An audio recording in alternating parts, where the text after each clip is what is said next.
오늘 시편 128편은 다시 한번 우리에게 하나님을 경외하는 것이 어떠한 복을 받는 것이고 또한 그것이 얼마나 큰 복인가를 우리에게 다시 알려주고 또 우리가 그것을 깨닫기를 바라고 있습니다. 특별히 시편 128편의 오늘 1절의 말씀을 보면 여호와를 경외하며 그의 길을 걷는 자마다 복이 있도다. 결국은 복을 줄 거다라는 것이 아니라 확정적인 과거에서부터 이미 우리에게 주어져 있는 확정된 이야기를 하고 있다는 것이죠. 그래서 다시 얘기하자면 하나님을 경외하는 사람에게는 그 길마다 그의 걸음마다 복이 있다. 우리가 하나님 말씀에 순종하는 사람들, 특별히 그의 능력이 부족함에도 그의 어떠한 성품이나 인격이나 여러 가지 이런 것들이 준비되지 못했을지라도 그가 오직 하나님만을 바라보고 하나님을 따라 걸어갔을 때에 하나님께서 그 길과 동행하시면서 그의 필요함, 그의 부족함을 채워주시는 이야기들을 우리는 성경을 통해서 많은 것을 보게 됩니다.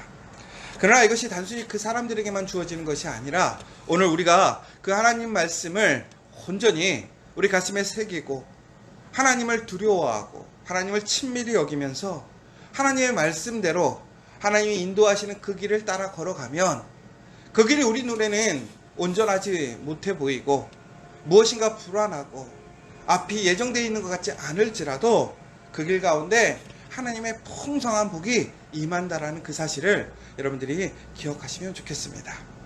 그런데 우리가 한번 생각해 볼 문제가 있어요. 뭐냐? 여러분들은 하나님을 경외하십니까? 하나님을 경외한다라는 이야기는 우리가 참 깊이 있게 생각해 봐야 할 것 같아요. 우리가 하나님을 경외한다라는 것이 과연 무엇일까요? 경외한다라는 뜻은 정말 여러 가지 의미들이 있습니다. 그러나 하나님을 두려워하고 친밀히 여기는 것, 하나님을 사랑하는 것, 하나님을 존중하는 것, 하나님을 높이는 것, 하나님을 인정하는 것, 여러 가지 의미들이 있겠지요. 그렇다면 하나님을 경외한다라는 것은 우리가 하나님 앞에 이렇게 하나님께 예배를 드리는 것, 하나님을 향해 기도하는 것, 이러한 모든 것들이 포함됩니다. 그러므로 우리가 신앙생활을 해 나가며 하나님께 예배드리고 하나님께 기도하고 우리가 어떠한 종교적인 그러한 삶의 모습들을 갖춰가면서 우리는 하나님을 경외한다라고 생각할 수 있습니다. 그러나 진정으로 하나님을 경외하는 것이 무엇이냐? 오늘 말씀을 보면 뭐라고 되어 있냐면 그의 길을 걷는 자마다 복이 있다라고 했어요. 그러니까 결국 하나님을 경외한다라는 것은 하나님의 말씀에 순종하고 그 말씀의 길을 걷는 것이 하나님을 경외한다라는 거예요. 그러니까 이게 무슨 얘기냐면 여러분 하나님을 인정한다라는 게 뭐예요? 하나님을 존중한다라는 게 뭐예요? 하나님 말씀에 순종하는 거예요. 하나님이 가라고 하는 길을 가는 거예요. 그런데 우리는 하나님께 예배를 드려요. 하나님께 찬양 드립니다. 하나님께 기도해요. 그런데 하나님이 가라는 길을 가지 않아요. 그러면 그것이 경외하는 것입니까? 여러분 우리가 하나님의 말씀을 보면서 말씀을 어렵게 생각하는 이유가 뭐예요? 하나님은 존중받아야 될 뿐이에요. 하나님께 예배드리는 거 좋아요. 하나님께 기도하는 거 너무나 기쁘고 감사해요. 하나님께서 우리에게 알려주시는 것, 명령하시는 것 좋아요. 그런데 하나님이 가라고 하는 그 십자가의 길, 그 순종의 길 다 못 가겠는 거예요.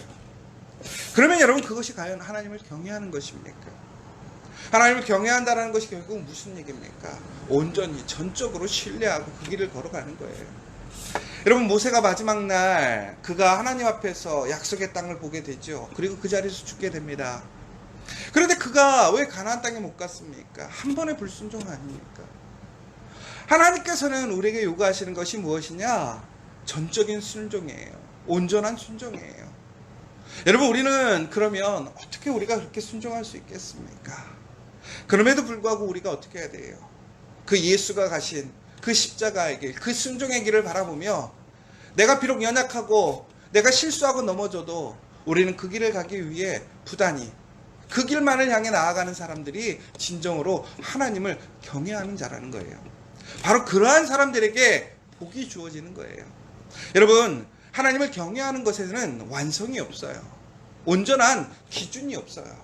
오직 하나님 말씀에 내가 최선을 다해서 오직 그 길만을 가기 위한 나의 전적인 그 신뢰, 그 순종만이 하나님 앞에 경외하는 우리의 모습이 될 수 있는 거예요.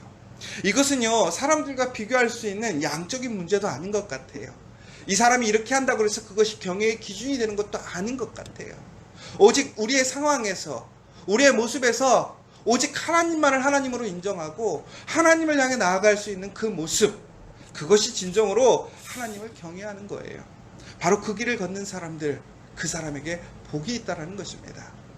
여러분, 오늘 이 아침에 누군가에는 이 아침의 시간이 참 여유로운 시간, 내가 정말 하나님 앞에 나아갈 수 있는 기쁨의 시간이 될 수 있을 거예요. 그러나 어떤 사람에게는 너무나 힘들고 어려운 시간, 너무나 촉박한 시간, 분주한 시간일 수도 있어요. 그럼에도 불구하고 내가 하나님을 가까이 하고 하나님의 말씀을 귀 기울이고 그것을 붙들기 위해 나온다면 그것이 바로 하나님을 경외하는 거예요. 그런데 내가 여유가 있어서, 내가 정말로 충분한 자격이 있어서 나온다, 그것은 아닌 것이죠. 사랑하는 여러분, 어떠한 순간이라도 하나님을 가장 먼저 우선순위에 두는 것이에요. 하나님만을 오직 의지하고 말하는 거예요. 바로 그것이 하나님을 경외하는 것이고 그것에 복이 있음을 기억하셨으면 좋겠어요. 두 번째는 그렇게 하면서 우리에게 어떤 복이 주어지느냐, 내가 내 손이 수고한 대로 먹을 것이다. 저도 항상 얘기하는 거지만 성경에서 계속 반복적으로 얘기를 하고 있어요. 우리에게 복이 무엇이냐? 내가 수고한 만큼 얻는 것이 복이에요. 여러분, 근데 우리는 무엇을 요구하죠? 내가 수고한 것보다 이상을, 내가 수고하지 않은 것을 바랄 때가 있어요. 여러분, 그런데 하나님께서는 그러한 은혜를 주실까요? 안 주실까요? 그런 은혜도 주시죠. 우리는 그런 거를 신학적인 용어로 뭐라고 그러냐면 은혜라고 그래요. 그쵸? 아니면 우리가 세상적인 얘기를 하자면 기적. 그쵸? 나의 노력이나 나의 기대, 나의 어떠한 능력에 비해서 나에게 주어지는 건 은혜예요. 그런데 여러분, 그 은혜의 주체는 누구예요? 하나님이시란 말이에요. 하나님이 주시고자 하시면 주시는 것이고 하나님이 주시지 않으면 우리는 받을 수 없는 거예요. 그러나 그것에 대해서 우리가 그것이 옳다 그르다 할 수 없는 것이죠. 왜? 주는 사람 마음이니까. 그것은 나의 것이 아니라 오직 하나님의 것인데 하나님께서 내어주시는 것이니까. 그러니까 우리는 주시면 감사할 뿐인 것이지 내가 받지 못한다고 해서 그것에 대해서 불평하거나 불만을 제기할 수가 없는 것입니다. 은혜라는 것은. 그럼에도 불구하고 하나님은 어떻게 하세요? 모든 사람들에게 은혜를 주셨어요. 누구에게나 그 은혜를 주시고자 하는 것이 하나님이세요. 그러므로 우리는 하나님께 구하고 간구하는 거예요. 그런데 오늘 우리에게는 아주 놀라운 복이 있다는 거예요. 뭐예요? 하나님의 은혜가 아닐지라도 우리에게 주어져 있는 약속이 있다는 거예요. 이미 하나님이 우리에게 주신 은혜가 있다는 거예요. 그게 뭐예요? 하나님께서 우리가 수고한 손이 우리가 수고한 대로 거둘 수 있게끔 복을 주셨다는 거예요. 여러분, 이것은 하나님의 은혜가 아니어도 우리가 하나님 안에서 그 말씀을 온전히 지키고 우리가 하나님을 경외하며 나아가면 우리가 수고한 대로 얻을 수 있다는 거예요. 여러분, 이게 얼마나 굿뉴스입니까? 여러분, 우리가 왜 열심히 일합니까? 왜 열심히 수고하고, 어제도 얘기했지만 그 늦은 시간까지 일을 하면서 정말 부귀영화를 누리는 것도 아니고 특별한 음식을 먹는 것도 아니고 정말로 점심시간에는 그 짜투리 시간에 그 가게에서 일터에서 시간 쪼개면서 밥 먹고, 왜 그러는 거예요? 우리가 그럼에도 불구하고 우리의 열매를 기대하기 때문에 그런 거 아니에요? 그런데 여러분, 정말로 열심히 수고하고 힘쓰는데 열매가 없다면 어떻게 해야 돼요? 그만둬야죠. 제가 우리 같이 일하는 분들한테 가끔씩 그런 얘기할 때가 있어요. 해도 안 될 때가 있어. 기도해도 안 될 때가 있어. 그럼 그런 얘기를 해요. 정말 하나님께서 기도해보자. 이게 정말 하나님의 일인가 아닌가. 그리고 열매를 맺을 수 없는 일에 힘을 쓰는 거 하지 말라고 그래요. 왜? 그거는 시간 낭비, 에너지 낭비잖아요. 우리가 무엇인가를 힘을 쏟는다라는 건 결국은 뭐예요? 거기에 열매가 있을 거라는 기대가 있고 믿음이 있는 거 아닙니까? 그런데 100% 거기서는 열매가 나올 수 없는 거예요. 그렇다면 그거에서 힘쓰면 되겠어요? 안 되죠. 왜 우리가 하나님 말씀대로 나아갑니까? 하나님 말씀을 힘씁니까? 그 하나님의 말씀에 순종하고 그 말씀을 지키면 하나님께서 분명히 그 말씀에 따르는 약속을 주셨잖아요. 그걸 우리가 믿는 거 아닙니까? 우리는 그것을 경험했고 또한 우리의 믿음의 선조들이 우리에게 보여주었기 때문에 우리는 그것을 기대하고 믿으면서 열심히 우리가 하나님의 말씀의 길을 걸어가는 거잖아요. 제가 우스갯소리를 항상 하는 얘기가 있어요. 제가 만약에 목사임에도 불구하고 하나님이 안 계시다. 그러면 제가 목사의 역할을 해야 될까요? 말아야 될까요? 하지 말아야죠. 왜? 하나님이 없는데, 하나님이 살아계시지 않고 하나님의 능력이 없는데 내가 하나님을 왜 믿어요? 하나님의 말씀을 왜 전해요? 그렇다면 이 인생에서 가장 중요할 게 뭘까요? 우리의 오늘을 잘 사는 게 가장 중요한 거 아니에요? 오늘의 즐거움, 내가 하고 싶은 일을 하는 것이 가장 중요한 거 아니에요? 그러나 우리가 그럼에도 불구하고 왜 오늘 내가 하고 싶은 대로 내 뜻대로 가지 않고 하나님을 의지하는 거예요? 하나님이 하나님이시니까, 하나님이 살아계시니까, 하나님의 능력이 살리고 죽이고 모든 것들의 시작과 끝이니까 우리는 그 하나님을 믿을 수밖에 없고 하나님을 의지할 수밖에 없는 거예요. 그런데 오늘 하나님께서 뭐라고 그러셨어요? 하나님을 경외하고 그 길을 걷는 자에게 그의 수고한 대로 허락하신다라는 거예요. 여러분, 하나님 믿으세요? 정말로 하나님의 말씀을 믿으세요? 여러분의 그 수고한 손길대로 하나님이 채워주심을 믿으시기 바랍니다. 두려워하지 마세요. 어려워하지 마세요. 우리 인생에 오늘의 우리의 삶은 얼마나 막막하고 힘듭니까?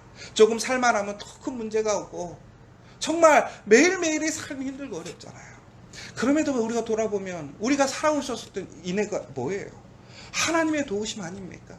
하나님의 공급하심 아닙니까? 하나님의 약속으로 여기까지 온 거예요.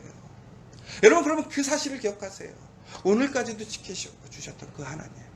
그러나 우리가 더욱더 하나님 말씀을 붙들고 그 길을 걸어간다면 하나님은 우리의 삶을 책임지신다라는 그 사실을 기억하십시오.